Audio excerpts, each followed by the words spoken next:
Dr. Schultz, tell me a little bit about yourself and your research. Okay, about myself. So my name is David Schultz, David Schultz. I'm a professor of political science at Hamline University. I concentrate on American politics, and I've written quite a bit about what we call presidential swing states and American politics.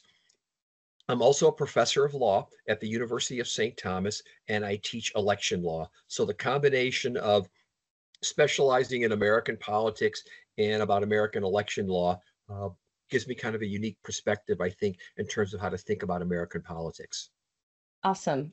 And for those who might be less familiar, can you briefly describe the Electoral College and the way what is it and how it shapes U.S. presidential elections? Sure. The Electoral College was created in the US Constitution back in 1787. And quite simply, what the Electoral College says is that the people do not directly elect the President of the United States by a direct popular vote.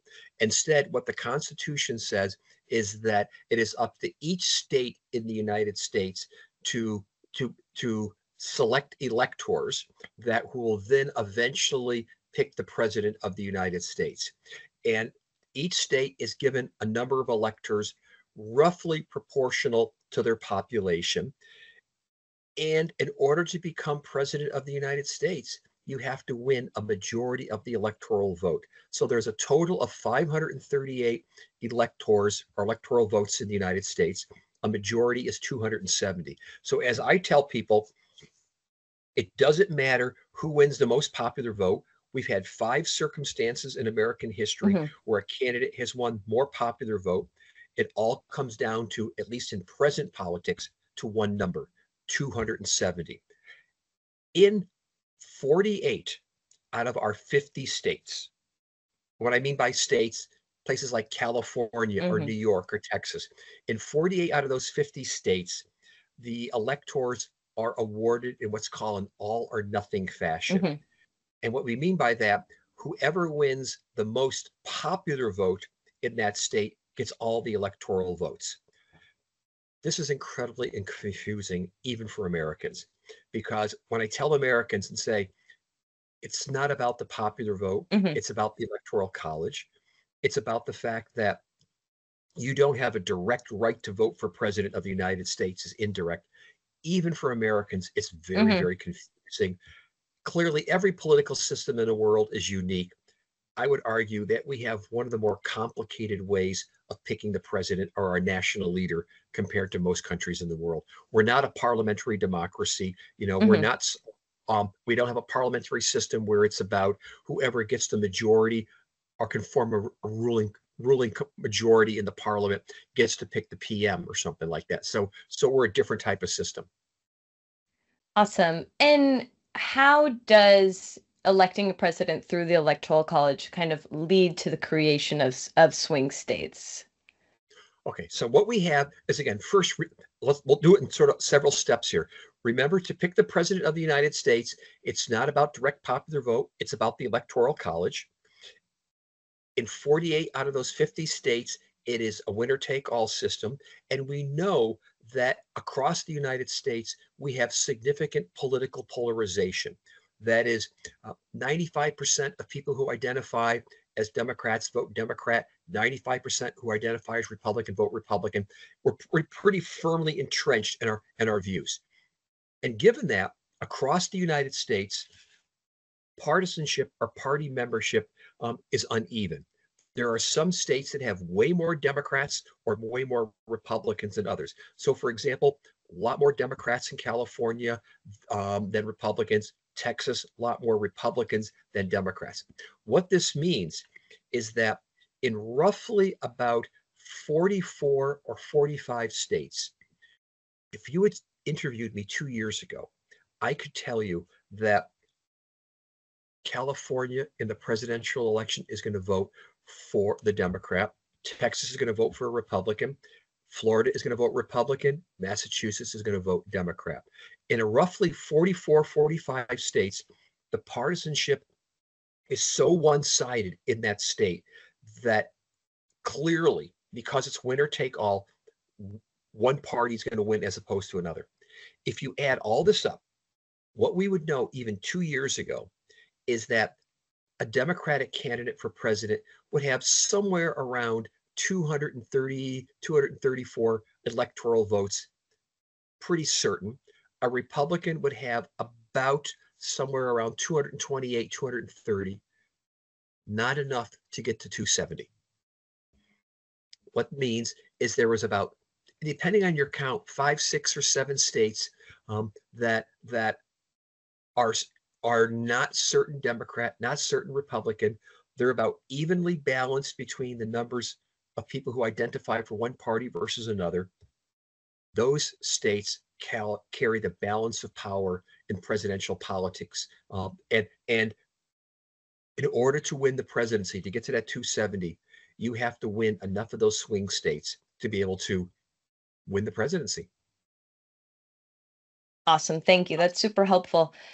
I guess we want to look at treating those states as kind of unique cases. So Correct. certain factors in Michigan versus certain factors in North Carolina or Arizona. If we're thinking Right. about the 7 that I'm conceptualizing in my mind, which if you disagree and you think that actually maybe it's 5, maybe it's an expanded number, would be something like Michigan, Pennsylvania, Wisconsin, North Carolina, Georgia, Nevada, and Arizona.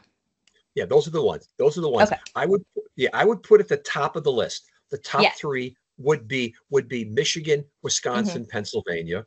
And if I The really blue wanted to be wall. the blue wall, if I really wanted to be reductionist, I would Hmm. say it's one state. It's Pennsylvania. Okay. Yeah, That whatever I've happens, been I've been playing with the kind of 270 map online. yeah, And what if it were to tie? So if you took Nebraska and Maine's electoral college right. votes that were proportionally distributed in 2020 and play around with the swing Hmm. states, you can get to a situation where Republicans win in Pennsylvania and it's 269 to 269. That's right. Yeah, so yeah, I don't know. That's yeah. So coming down to Pennsylvania, but it really does kind of flip. That makes a huge difference. Yeah, Um, yeah. I mean, for Harris, if she can't win Pennsylvania, her math gets much more complicated at this yeah. point. I mean, Trump can potentially lose Pennsylvania, potentially, but if he sweeps North Carolina, Georgia, Arizona, possibly, can squeak through anyhow. Hmm. And also if he can pick up Nevada in the process there. But Pennsylvania really does seem to be the linchpin for the presidential election this year. Awesome. Okay, well then this is a great transition because I was going to ask you, looking at these states, what makes the difference in Pennsylvania to voters there? Okay. Well, first up, I want to say a couple other things about what makes a Mhm. swing state. So Definitely. one is about the fact that they're both even, let's say, roughly at parity in terms of Republican and Democrat. So neither side has an advantage. But there's a couple other things that make a swing state a swing state. One of them is the fact that and it's about internal characteristics versus external politics. Okay. The If we can come up with what we call in political science the hypothetical median voter, the voter that's at the dead center, we have some at the far left, some at the far right. If we could come up with a hypothetical dead center, the median voter in Pennsylvania and in all the swing states are to the left of where the Republican Party is nationally and to the right of where the Democratic Party is nationally. Phrased Okay. another way, the median voter, that hypothetical median voter in Pennsylvania, is more liberal than the Republican Party nationally and more Hmm. conservative than the Democratic Party nationally. So each of the swing states is again slightly different in terms of that, but all those 7 swing states um, are much more centrist compared Yeah. to where the 2 parties are nationally. And yeah, okay. So to, I guess, give an audience an idea, do you have an example of a national leader, maybe a Democrat and a Republican, who would have who maybe kind of represents that kind of political ideology? Sure, more centrist. Perhaps with the Republicans, you might get somebody on the Republican side, like retiring Senator Mitt Romney from Yeah. Utah, who would probably be much closer in that direction. And for the Democrats, more of a centrist, um, probably would be at this point Governor Josh Shapiro from Pennsylvania, Uh-huh. who's exceedingly popular there, and as a senator. So it would be, or perhaps the neighboring state of Ohio, Sherwood Brown, somebody like that, Yeah. would be closer to where I think the ideological center of Pennsylvania would be. Okay, yeah, it's really interesting that you mentioned Romney because I was recently looking at enthusiasm data among voters, and Uh, Republican enthusiasm was very high in 2012 when he yes, was running against Obama. And so I think that that shows how it decreased in 2016 with Trump because you definitely had a base within the Republican Party that felt right, alienated by him. correct, And that number's kind of steadily climbed, maybe as part of that base has moved to the Democrats or moved more independent. right. And I guess with Josh Shapiro, if you are thinking about questions that would have made the difference in Pennsylvania, do you think having him on the ticket is something that would have moved voters? Or I don't know. There's a part of me that also believes that voters might consider that pandering, or, Yeah. they have to have a lot of trust in that leader too for that Yeah. to be kind of an Well, effective. yeah. Well, one of the conventional wisdoms, which is Mhm. actually not true generally, is that vice presidential candidates matter. The Mhm. reality is they don't really matter. Yeah. I mean, in recent American history, the only vice presidential candidate who really mattered was in 2008. It was Governor Palin. And Palin actually hurt John McCain. Uh, so in a country where about 40% of the Americans cannot name at any given time who the sitting vice president is, to think somebody's going to say, gosh, I'm not sure. Do I want to vote for Harris or Trump? Shapiro's on the ticket. I'll go with him. So conventional wisdom doesn't support that, but it's possible. I mean, in an election where, and I keep arguing that across those 6 to 7 swing states, it's going to be about 150,000 to 200,000 voters that are going to really matter. That's how close the election is. Even if Shapiro maybe only moved 2, 3, 4,000 voters, maybe that might be enough. That might be enough in that state. So we're looking at what I'm calling this year kind of the logic of small numbers in terms of how it would shift. But certainly what has become interesting here is that these 7 states, are much more centrist in different ways, of course, from one another. And you would think that both Harris and Trump would be pitching to the center, but but these centrist candidates, or rather these undecided voters, I should say, are hard to reach, very hard to find, very hard to reach. And both campaigns, I think, have mostly said we're going to pitch to our bases. And so what it sets up now is the situation where that for a lot of the few undecided voters there are, let's say in Pennsylvania, and if the accounts that I'm reading are accurate, these undecided voters are saying, I don't particularly like what Trump or Harris are saying. So to me, the question is, are they going to vote? Are they going to vote for one or the other? Are they going to show up to vote? And that's really the issue right now. It's Mhm. and so and so the candidates are basically saying, let's mobilize our bases. Let's go for the ones that we know are our supporters and just hope we out mobilize the other side. Yeah. Well, and that I think is a great transition maybe to talk about Michigan briefly, Mhm. where there are concerns, I think definitely within the Harris camp Right, about abstention, right, about third parties. right. And I think maybe the question for you is, are I guess I look at that, the crisis in Gaza, the ongoing Right. conflict. That's a dynamic. If you look at static and dynamic factors that are influencing a campaign, 4 years ago, Mhm.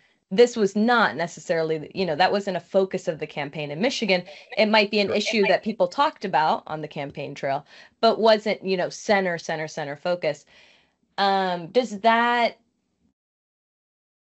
I guess in swing state politics, is that a real concern that these issues Yes. can just pop up and there's huge portions of the electorate that are moved and touched and motivated by those factors moving Yeah, yeah, forward? this is good. So let's do a contrast here. Hmm. Is that Michigan has the highest density per capita of Arab Americans in the United States. During the primary season, about 20% of the voters in the Democratic primary opted not to vote for Joe Biden. Basically, what was the phrase here? None of the above, or something like that, or basically not committed like that. Harris has to worry about where those voters are because she needs them. She needs them to show up. These voters are not going to vote for Trump. We know that. But the question is, if they don't vote for her, that's effectively a vote for Donald Trump. So she needs to worry about them. And you're right. This is an issue that a year ago, roughly a year ago, wasn't even on the horizon. I'm assuming in the next few days, no other major, transformation or another October surprise is going to happen. But this year, I've been talking all about all these surprises. I mean, the fact that we're looking at a president who wins the primaries, who drops out, has a bad debate performance, two assassination attempts, et cetera, et cetera. We've had a lot of strange things happen this presidential cycle. But having said that, what's really also fascinating, go back 2 years ago, right after our midterm elections, look at national polls and swing state polls. Biden and Trump were roughly on parity. We knew the 7 swing states, they were close. Everything that has happened, now that the dust has settled again, Harris and Trump are what? At parity nationally and in the 7 swing states. That speaks to the polarization, how fixed we are, and about how little it's going to take to move things. Okay, just to do a contrast here, we were talking about Michigan with the high percentage of Arab Americans. The state of Pennsylvania has over 100,000 individuals of Ukrainian descent. And one has to wonder, uh, might this become a factor at the last minute where people are concerned about whether or not Trump versus Harris are going to continue to support Ukraine, and how might they cast a vote? And so this, I mean, 100,000 people is not a small group of people, of course, but a subgroup like this, what their decision to do could affect the state of Pennsylvania in ways that's different than the Arab American population in Michigan that is a Hmm. factor there. Definitely. And I think we saw that in the Trump Harris debate when she kind of spoke directly to the camera to the 800,000 Polish Americans, That's right. who also share, definitely sympathies with the Ukrainians and as, being Russia's neighbor, how Right. geopolitics even impacts them. I guess going back, I want to touch on Wisconsin briefly. In 2016, so I think I appreciate kind of the kind of real policy questions, especially surrounding foreign policy and the way that that's impacting Right. the 2024 election. If we go back to 2016, kind of when maybe the Trump phenomenon took a lot more people by surprise, Right. one of the criticisms of Hillary Clinton's campaign was that she didn't go to Wisconsin enough, that she Yes. wasn't there, she didn't have a presence. So I'm wondering if you can speak a little bit to that swing state voters, because of the Electoral College, they might have an understanding that their vote matters a little bit more than say Mm-hmm. somebody in Tennessee or California. And that, yeah, just feeling that the campaign is putting an emphasis on their vote, on their state, and how that influences maybe the campaigns, how that Sure. interaction helps, voters kind of determine who they're going to cast their ballots for. Yeah. Let's go back to 2016 for a minute and tell a story of 4 states. I live in the state of Minnesota. Um, we didn't have a primary at that point. We had a caucus. We had a different system here. Bernie Sanders beats Clinton by 2-1 in the caucus. Bernie Sanders beats Clinton in Wisconsin and in Michigan, also in the Hmm. primaries. What does Clinton do? She violates the most cardinal rule of politics, which is she took voters for granted. She didn't go back and have a presence in Michigan or in Wisconsin. I think she might have done some fundraising in Allegheny County in Pennsylvania, but no serious campaigning. And in my state, Minnesota, she did not come back and campaign. she lost 3 of those 4 states. They basically took votes for granted. What and that's and I think that's in part why Trump won, is that he didn't take votes for granted, and Clinton did. Well, 4 years ago, Biden understood that rule and made sure he had the presence across the blue wall, and showed up. This time, both of the candidates are spending an incredible amount of time in those states, making sure that they're not ignoring it.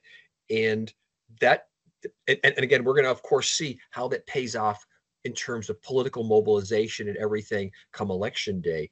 But the swing states get just an incredible amount of attention because they are the states that matter the most.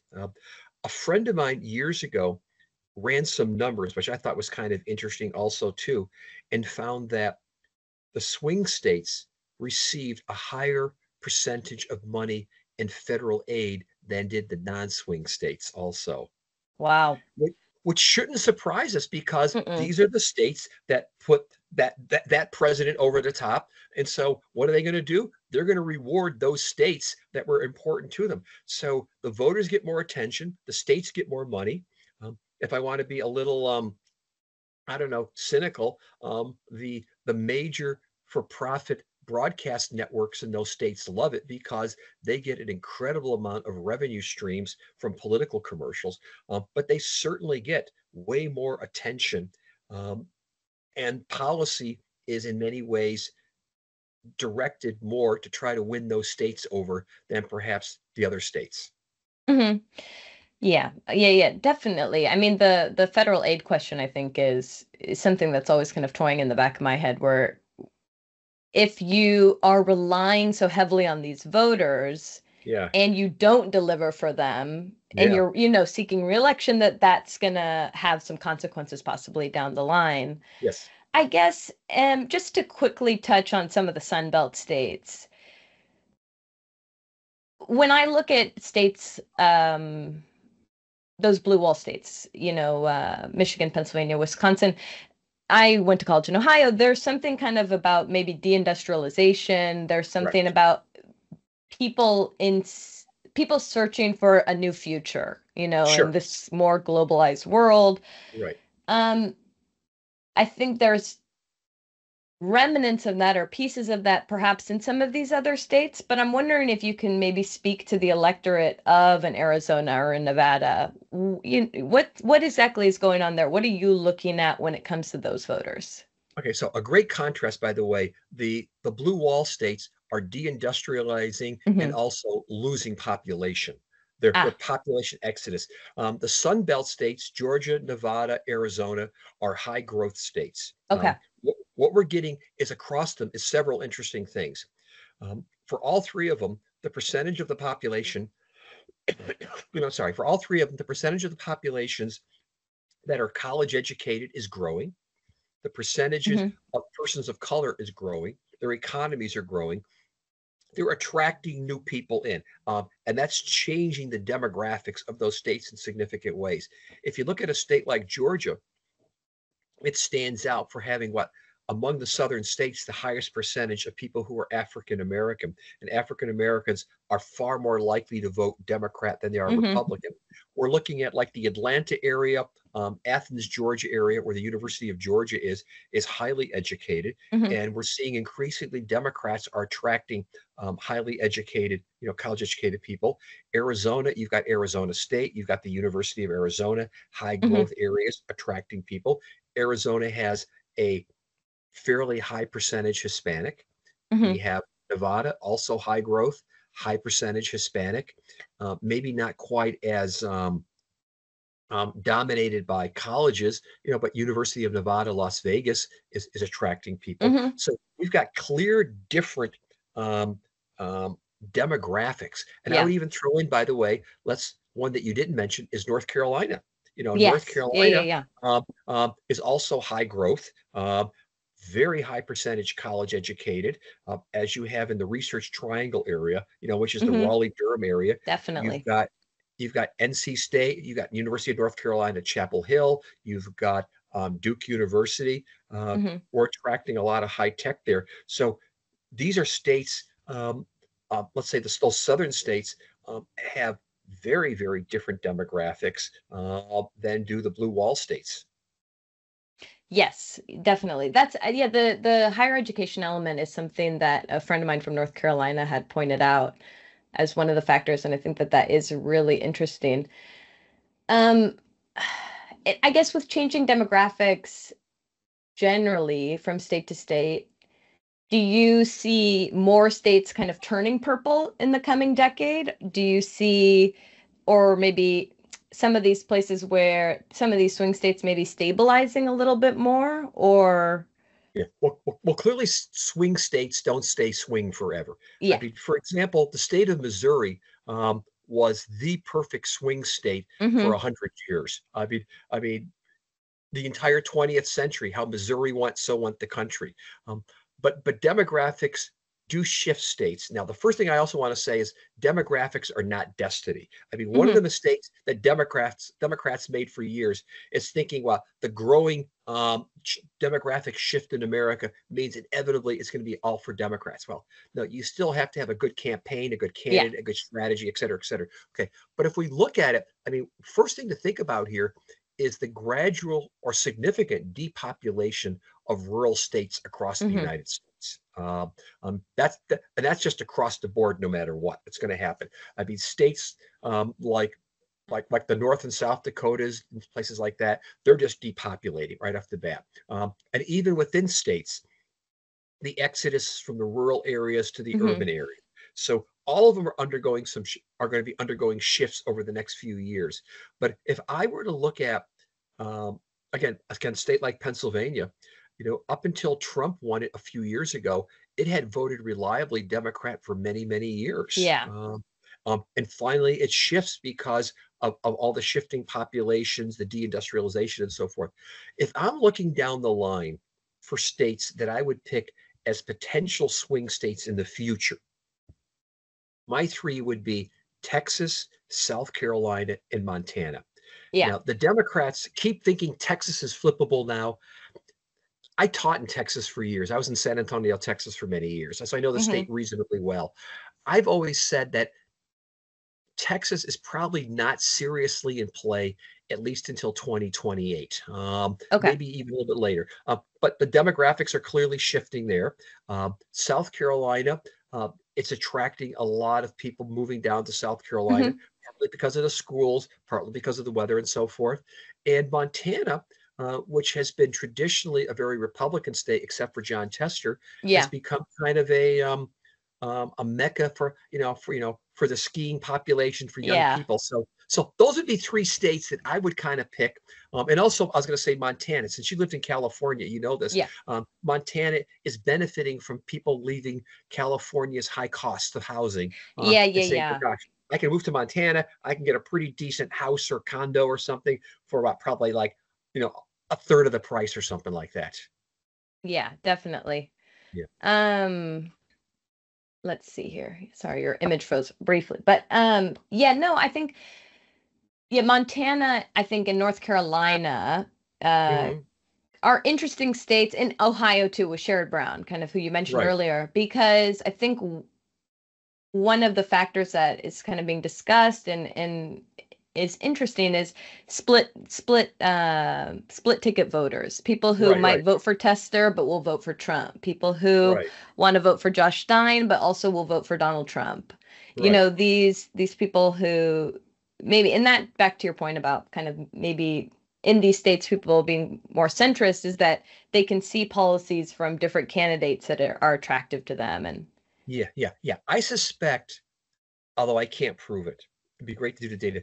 I suspect in those swing states, you probably have a higher percentage of split ticket voting than you do in other states. yeah, And that'd be so, interesting. yeah, so I mean that would be my hypothesis. Thus, it wouldn't surprise me that right, we're going to get Trump, and who's going to win Montana by a healthy margin, possibly Tester squeaks by, although the polls are not suggesting it, but Yeah. it could happen. It could happen. No. Alrighty. Well, I want to transition back a little bit to the Electoral College, and you've written a bit about I guess we can call them reforms that some states have made. So we talked about Maine and Nebraska, who Right. distribute their votes based on the proportion of the vote.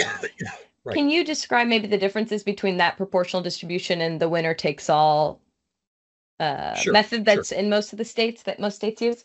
Yeah. So in 48 out of 50 states, it is called winner take all. Whoever wins the most popular vote, I didn't say the majority, but the most popular vote Hmm. wins all the electors in that state. Winner take all system. What Maine and Nebraska do is they allocate the electoral vote somewhat proportionally. What I mean by proportionally, they do it by congressional district, Hmm. but then also whoever wins the most popular vote kind of gets like a bonus in terms of an elector. Okay. So it's a kind of an odd system there.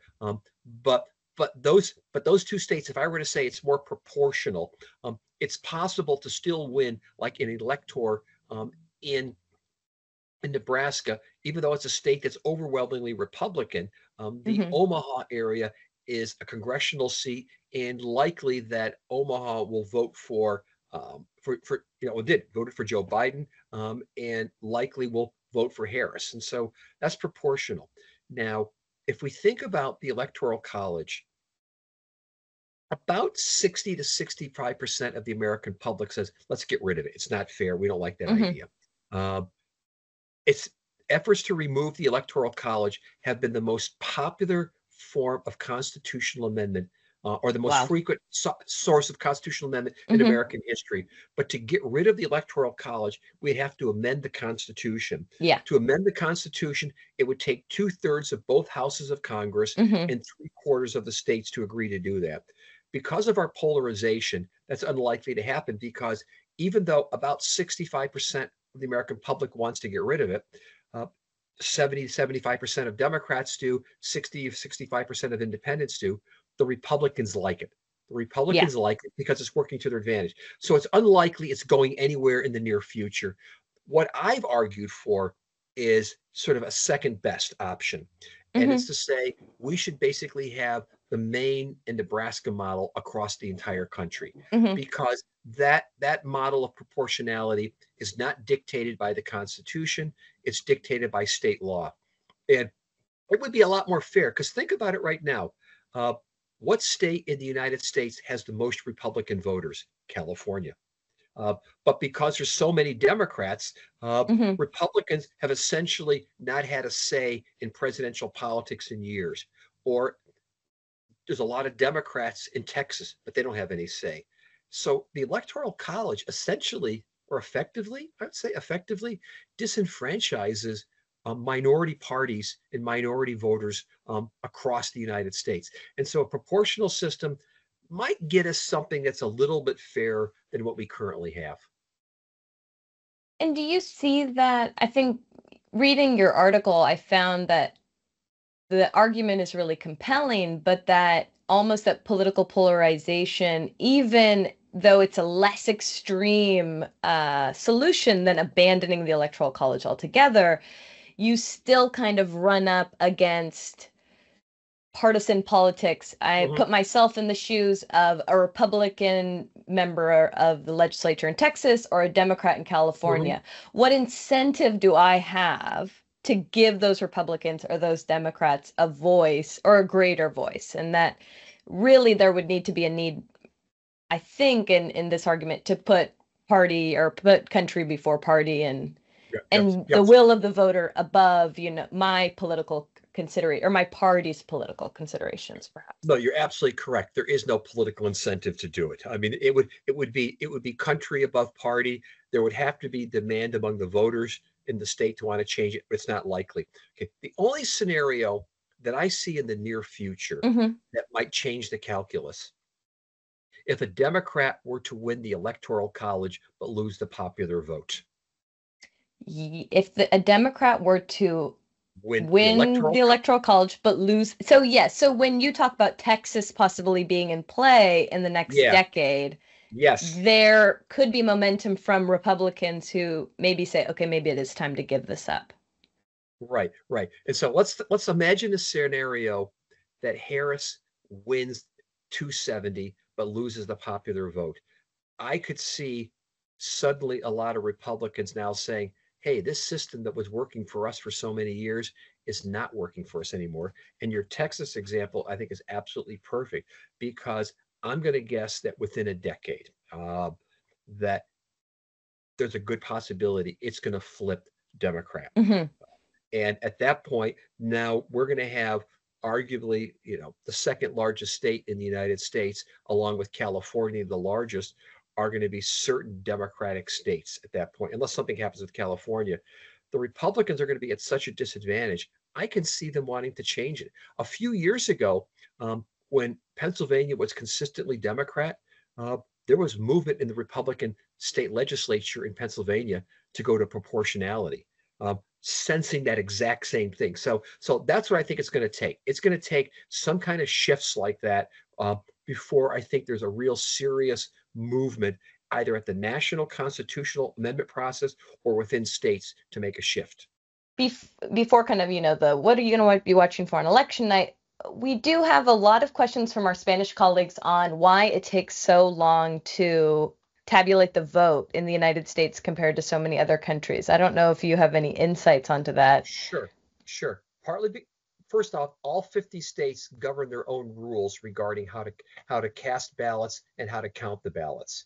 Um, Hmm. there are some states that allow early voting, that is voting that takes place before election day, but states like Pennsylvania don't start counting those early ballots that are done by mail, for example, until after election day. So if we think of it in terms of different states, different rules for how they count and when they count the ballots, that accounts for a lot of why we might see some of those delays. Okay. Yeah, yeah, yeah.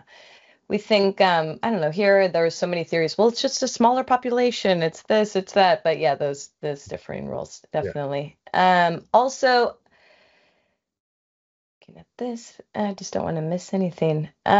When we look at factors that influence voter turnout, the race is so close. That's what the polling shows. Higher turnout elections tend to favor certain parties over others. Do you have any, looking at the race, do you have any expectations about where turnout will be maybe relative to 2020 or 2016? Well, right now, the early voting is really heavy in the United States. Hmm. Does that suggest high turnout? Maybe, or it might just suggest that more people are moving to early voting as opposed to later. But I do think that the the changes in voting rules, which that happened as a result of the pandemic, which have generally made it easier to vote earlier, um, um, and along with the intensity of the election in terms of both sides seem to be very motivated. It's I don't know if it's going to be as heavy as it was 4 years ago, but it's certainly going to be above, let us say, recent averages in American history.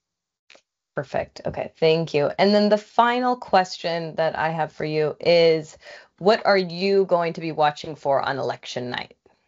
Okay, if I'm looking for any single thing, if at the remember this is U.S. time, by the way. Let's say by the end of election day, very late, if Harris is in the lead in Pennsylvania, Hmm. won the election. Yeah.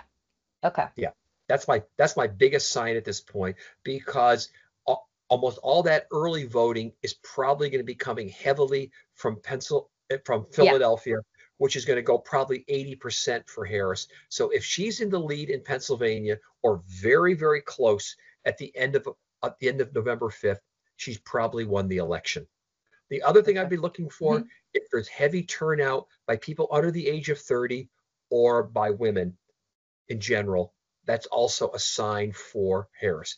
Flip side, if young people and women aren't turning out heavily to vote, it's probably a good night for Donald Trump, and he's Yeah. more likely to win.